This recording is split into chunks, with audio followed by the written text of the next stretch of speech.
Hi everyone! Today we're doing a townie makeover for the Karaoke Legends household, and I'm really excited because I love townie makeovers and I love seeing how different people interpret the townies and change them into their own personal Sims style. But this is my first townie makeover on my channel, and I hope to do more in the future because they're a lot of fun for me to make and also to watch, but I figured I'd start with the Karaoke Legends because they're one of my favorite households in The Sims 4, and I think that Miko, Akira, and Darling are all iconic in their own right. We're starting off with Miko, and she is that girl to me, honestly. Her hair color is so iconic, and I wanted to keep a lot of their recognizable features the same. I didn't really adjust any of their facial features or any of their features, really. I just used CC and skin details to kind of make them look like my personal Sim style.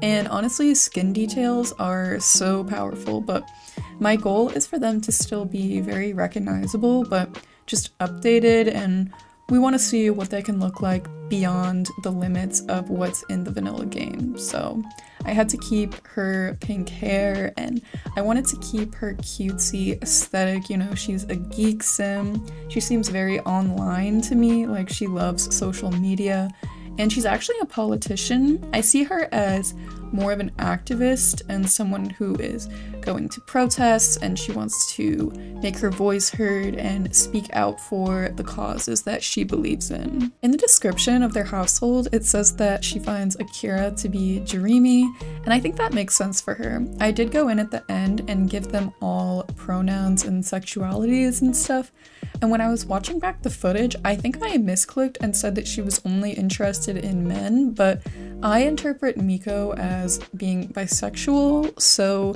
rest assured on the gallery she is uploaded as a bisexual queen who uses she/her pronouns. One, I guess, change I made for Miko was I gave her glasses, and I just think that's cute for her. You know, she's a geek, and I think that they work for her aesthetic, and I know that's not canon for her character to wear glasses, but technically I did make this household be like a year or two ahead in the timeline, but more on that later. But maybe in that time she found out she needed glasses, or maybe she's been wearing contacts this whole time and we never knew. I am overall really happy with how she turned out though. I don't often make really cutesy pastel Sims like this, and that's part of why I find townie makeovers to be really fun to both make and watch, because it forces you to dress a sim in ways that you may not normally, or like push you outside of what you're used to. I was gonna say outside of your comfort zone. I wouldn't say any of the sims in this household are outside of my comfort zone, but Miko especially has a different aesthetic than what I find myself doing when I play around in CAS and when I'm making new sims. I honestly do feel like the city living townies aren't bad looking in terms of their outfits, really, compared to other packs. Like we have these guys, Penny Pizzazz, the Fangs, the Beta household, which is the pregnant couple, I'm pretty sure. They're all really cute. Especially considering this pack came out in 2016, so the bar was pretty low, honestly. Like, if we look at the base game townies, and particularly the base game townies before any of the refreshes, like the Calientes, not that I'm obsessed with their refresh, but Nina and Dina before the refresh were tragic, like really tragic. I wish though that we could have a trusted simmer during the pack refreshes, especially for townies that existed in previous games that are very important to the lore. Like, I think they did a good job with Dawn, but all of the other girls, I feel like they did a little bit dirty. I think that the Goth refresh was better than the Caliente refresh, but I don't know, Bella just doesn't have that it girl aura that I think she should have. And I wish that they didn't change her dress, because the one she had before was like her iconic Bella Goth dress. I don't know. I like some of the changes, but it's just not giving in the way that I wanted it to. But we're now moving on to the man of the hour, Akira, aka the guy who everyone in 2016, including myself, was having their Sims romance, because not only was he new to the game, but he was one of the better looking townies that we had at the time, just objectively speaking, as our options were very limited. It was a different time back then, but even I had him involved with my legacy back in the day. Akira married my Gen 2 heir and had twin boys with her, so I am not exempt from that trend of when this pack first came out. We honestly don't get much of a description for Akira, just that they call him Kibo, his last name, in the household bio, so I guess that's what his friends call him, but the only other thing we really know is that Miko likes him and he's oblivious, but in my mind he's a bit of a player, and again that's mostly because the whole Sims community was romancing him when the pack first came out and I had a bunch of my Sims date him. I think because of that, I don't really consider him as an option for my Sims anymore, but I think that giving him a makeover has kind of given him a refresh in my mind, and I'm actually a little bit invested in him and Miko together, because when I was taking screenshots of them for the thumbnail and at the end, they were just being really cute, so I kind of love that, and I'm probably going to put them into my personal save that I use and have this refresh of them in my game, because I think that seeing this version of him walking around as opposed to the EA version, I'll probably be more inclined to involve him in a storyline again.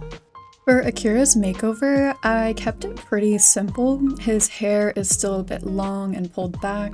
He still has the dark jacket. He, seems like the kind of guy that pretty much wears the same thing every day, like same jeans, same shoes, same jacket. Maybe he just changes the shirt he wears under the jacket and just goes on his way. So I wanted to capture that vibe for him, and I'm pretty happy with how he turned out. I really need more clothes for masculine frame Sims though. As I was making him, I was thinking about that, I didn't have as many options as I would have liked, even though I do love how his makeover turned out. But if anyone has recommendations for good masculine frame CC creators, let me know, because I am on the hunt. I gave Akira he/him pronouns, and I said that he is romantically attracted to women, but he is open to exploring, so he's not strictly straight, but he's only ever had experience with women. Again, in my mind though, he's a bit of a womanizer, but if he's gonna be a true player, you can never limit yourself, so he's open to whatever comes his way in the big city.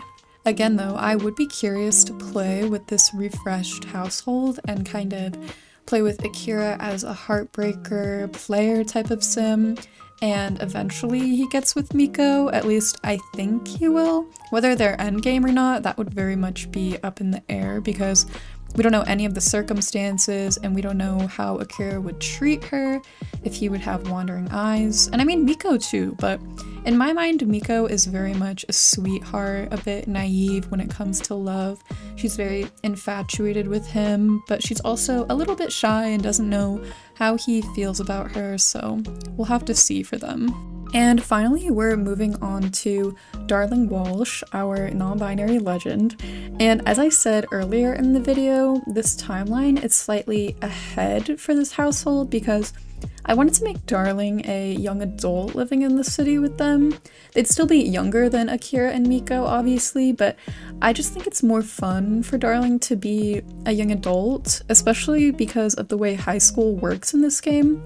It's just always felt odd for me that Darling lives with Miko and Akira and is partying it up in San Myshuno one day, and then they're at Copperdale High the next day just interacting with these suburban high school kids, so I don't know. In my mind, Darling is 18 or 19, and Akira and Miko are like 21, 22 maybe, and Darling has always been a family friend of Miko and moved in with her as a teenager because their home life was rough, and Miko just opened their door for Darling to come share a room with her. So that's my headcanon. Everyone can have their own, but that's just what makes sense in my brain.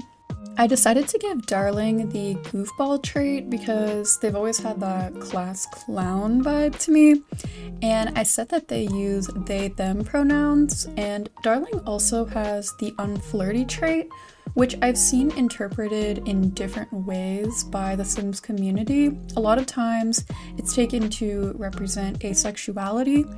And now that you can actually set their sexual preferences and have Sims be canon asexual, it can just mean different things for everyone. So I obviously left the unflirty trait for them, and I have their preferences set to only be attracted to women because Darling is very much giving non-binary lesbian vibes to me.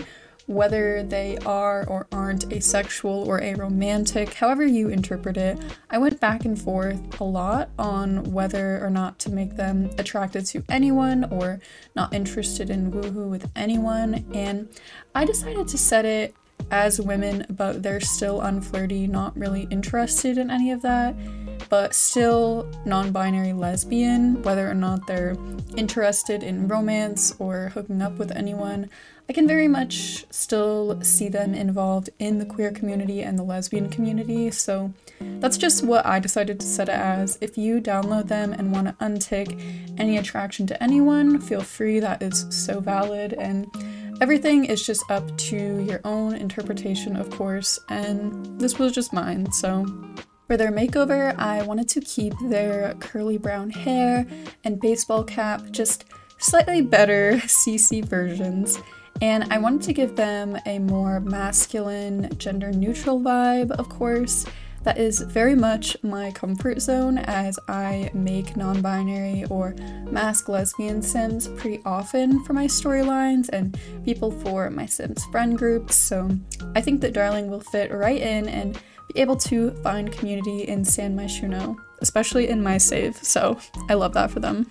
The shirt that they're wearing is from the new Urban Homage kit, so if you don't have that, then you'll just need to swap out their shirt if you wanted to download them, but the rest of their outfit is custom content with links in the description for you.